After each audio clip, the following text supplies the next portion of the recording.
नमस्कार। MHD 7 के विषय में आज हम पढ़ेंगे अर्थ की प्रकृति। अर्थ संरचना एक ऐसी चीज़ है जो कि शब्द से भी जुड़ी है और वाक्य से भी जुड़ी है। अर्थ संरचना के बिना व्यक्ति जो है चीज़ों को नहीं समझ सकता। अर्थ संरचना की आवश्यकता कहाँ शुरू हुई? क्योंकि पहले सिस्टम ऐसा था कि हर चीज़ को बताने के एक तरीका होता था, और बताने का तरीका क्या था कि हर चीज़ का अर्थ समझाया जाता था।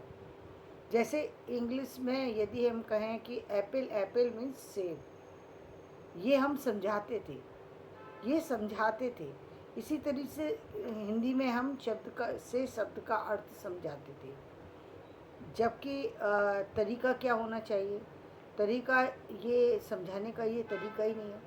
आज का जैसा तरीका होना चाहिए, सामने आप एप्पल रख दीजिए। एप्पल को यदि एप्पल रखा है और आप बच्चे से कह रहे हैं एप्पल, बच्चा अपने आप समझ जाएगा कि ये एप्पल है। वो उसको ज़्यादा बताने की ज़रूरत ही नहीं है कि ये फल है कि ये क्या है। वो अपने आप ही, जब उसको यदि आपको फल बताना है उसको, तो उसको ला कर के दीजिए, बेटे खाओ, एप्पल खाओ, बच्चा अपने आप समझ जाएगा कि ये एप्पल खाने की चीज़ होती है। आज का तरीका ये है। पहले हर चीज़ के तरीक़ों को समझाने के लिए अर्थ का प्रयोग किया जाता था। हिंदी टू हिंदी बनाने के लिए हिंदी के अर्थों को समझाया जाता था। तरीका अलग था, आज तरीका अलग है। अलग तरीके से आज हमको अपनी शिक्षा को परिवर्तित करना चाहिए। तो अर्थ की प्रकृति अलग है। अर्थ जो है आपको अपने जो जहाँ भी आपको डिफ़िकल्टी होती है उस डिफ़िकल्टी को सॉल्व करने में मदद करता है अर्थ। लेकिन यदि शब्द से ही यदि आपको समझ में आ जाए तो अर्थ की ज़रूरत भी नहीं पड़ेगी, क्योंकि अर्थ तो ध्वन्यात्मक चीज़ है। अर्थ तो सेकंड चीज़ है, फर्स्ट चीज़ होती है शब्द। यदि शब्द ही समझ में आ जाए तो अर्थ की ज़रूरत ही नहीं पड़ेगी। शब्द ही अपने आप में अर्थ है। शब्द और अर्थ दोनों एक दूसरे से जुड़े हुए चीज़ें, बस बताने का तरीका अलग। तो शब्द और अर्थ, तो पहले हम शब्द और अर्थ को समझाते थे, और अर्थ के बिना व्यक्ति नहीं समझता था, अलग से समझाना पड़ता था उस अर्थ की। इसी तरीके से वाक्य का भी अर्थ होता था। ये हर सेंटेंस का एक अर्थ है। तो वो अर्थ जो है वो 3 चीज़ों पर आधारित होते हैं। वो चाहे शब्द का अर्थ हो, वो भी 3 चीज़ों पर आधारित होगा, और यदि वाक्य का अर्थ हो तो वो भी 3 चीज़ों पर आधारित होता है। वो 3 चीज़ें कौन सी हैं? एक तो वो है अर्थ जो शाब्दिक अर्थ निकल रहा है। मैंने किसी भी वाक्य को बोला, अपने सीधा सीधा उसका अर्थ आ गया। विद्या ददाति विनयम, विद्या विनय देती है।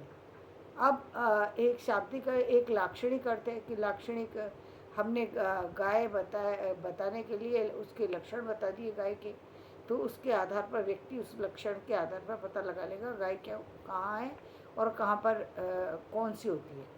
कि वो सफ़ेद होती है, उसकी पूँछ होती है, कि जो आपने उसका चित्रण किया उसके अकॉर्डिंग वो समझ जाएगा कि गाय क्या होती है, लक्षण के द्वारा, लाक्षणिक।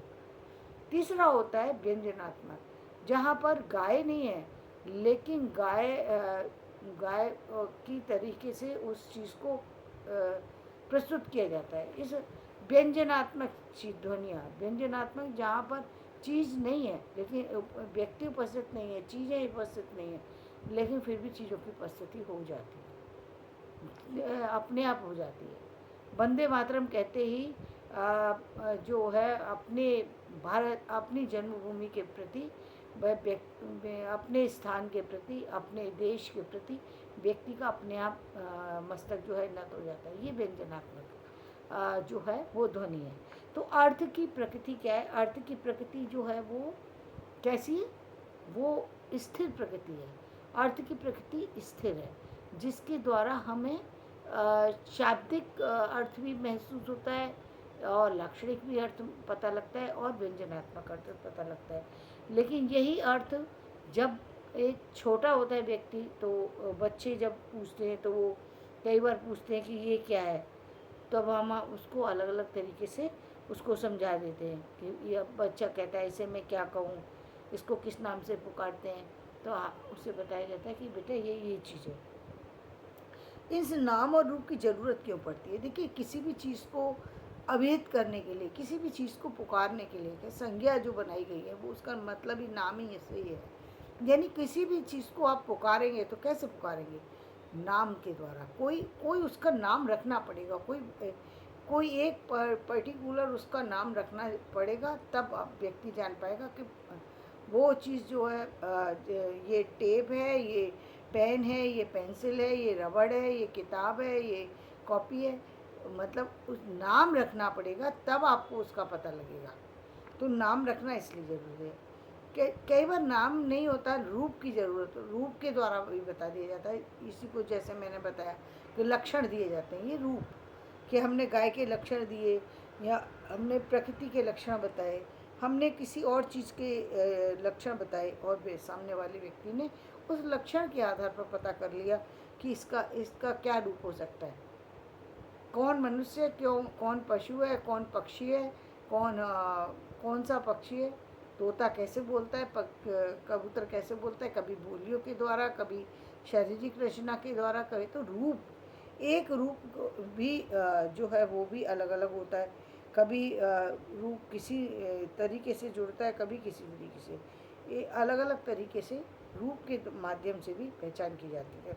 नाम और रूप दोनों चीज़ें जो हैं व्यक्ति के जीवन में अर्थ के साथ बंधी हुई हैं, अर्थ की प्रकृति के साथ बंधी हुई हैं। क्योंकि नाम का पता होगा और रूप का पता होगा तो व्यक्ति सहजता से उस चीज़ को प्राप्त कर लेगा, समझ लेगा और आगे कर पाएगा। तो इसके बाद आती है कि इन इसको ध्वन्यात्मक शब्द और भाषाई शब्द में कैसे व्यक्त किया जाए। तो ध्वन्यात्मक में मैंने आपको बताया कि जैसे हमने कोई भी ऐसी चीज़ बताई, जैसे वंदे मातरम मैंने बताया, इसमें क्या है कि आपने वंदे मातरम कहते ही इसकी ध्वनि हुई ना, इसकी साउंड से आपको पता लग गया कि हमारे देश के लिए सिर झुकाने की बात कही जा रही है, अपने आप से नतमस्तक हो गए आप। ये ध्वन्यात्मक शब्द और की इकाई का प्रभाव है, ये शब्द का महत्व भी है।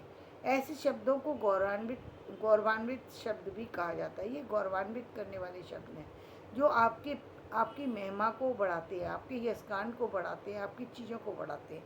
तो ध्वन्यात्मक। और कुछ चीज़ें कैसी होती हैं जो जाति से, व्यवहार से जुड़ी होती हैं, उसके कर्म से जुड़ी हुई होती हैं। तो जैसे हमने कुम्हार का पता लग जाएगा कि मिट्टी के बर्तन बनाने वाला कोई व्यक्ति के बारे में बात की जा रही है। जैसे हमने कहा लोहार, तो अपने आप पता लग जाएगा लोहे बनाने के में। ब्राह्मण का अपने आप पता लग जाएगा कि कोई ना कोई शिक्षा के देने वाला व्यक्ति होगा, कोई ना कुछ इस तरीके की बात कर, शिक्षक कहते ही हमें पता लग जाए। तो कोई गुण होते हैं उस व्यक्ति विशेष की, जाति या उसका कोई व्यवहार ऐसा होता है जिसके द्वारा हमें उसके बारे में पता लगता है। एक ध्वनि के द्वारा पता लगा, यानी उसके ध्वनि के द्वारा, उसके बोलने के तरीके से, उसकी आवाज़ के तरीके से, उसकी साउंड से, तो शब्दों की साउंड से पता लगता है कौन सा शब्द कितना हल्का है, कितना भारी है। तो ये सारी चीज़ें हमें पता लगती हैं। तो आज हमने जाना ध्वन्यात्मक शब्द और इकाई क्या है, और शब्द और अर्थ की प्रकृति क्या है, शब्द और अर्थ कैसे महत्वपूर्ण होते हैं। जैसे आप जब पढ़ेंगे तो अब आपको सारी चीज़ें समझ में आ जाएंगी कि कैसे एक शब्द का निर्माण होता है और कैसे उसमें अर्थ जो है अपनी सत्ता को कामयाब करता है। कल हम जानेंगे अर्थ ग्रहण की प्रक्रिया क्या है। तो धन्यवाद। आज का वीडियो मैं यहीं समाप्त करती हूँ। मेरा वीडियो पसंद आए तो इसे लाइक करें, शेयर करें और सब्सक्राइब करें।